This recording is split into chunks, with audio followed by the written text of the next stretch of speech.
Orpheus, the greatest musician in all of Greece, was deeply in love with Eurydice. Their love was strong and joyful, and they spent their days together in happiness. But one day, while walking through a meadow, Eurydice was chased by a venomous snake. She stepped on it and was bitten, and she died almost immediately.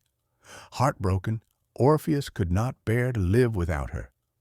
Refusing to accept her death, Orpheus decided to journey to the underworld, where the dead resided, to bring her back. He played his lyre as he went, singing songs so beautiful that they softened the hearts of Hades and Persephone, the rulers of the underworld. Even the spirits of the dead and the guardians of the gates were moved by his music. Hades listened to Orpheus and was filled with pity. He agreed to let Eurydice return to the world of the living, but he gave Orpheus a strict condition. Orpheus must walk ahead of Eurydice and lead her out of the underworld without looking back until they had both reached the surface. If he looked at her too soon, she would be lost forever. Orpheus agreed and began the journey back with Eurydice, following him silently.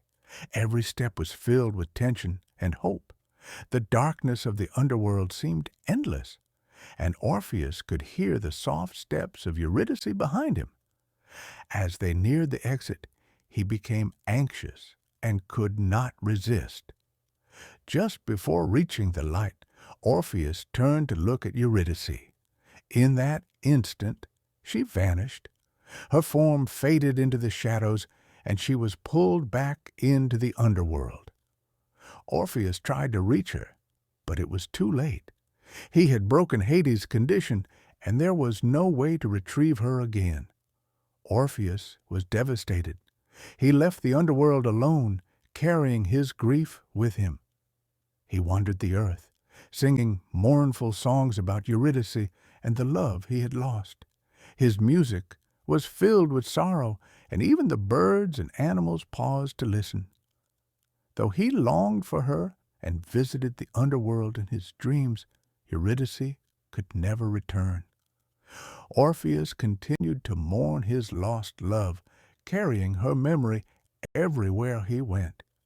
His songs kept the story of their love alive, and his heart never stopped longing for Eurydice, the one he had loved more than life itself.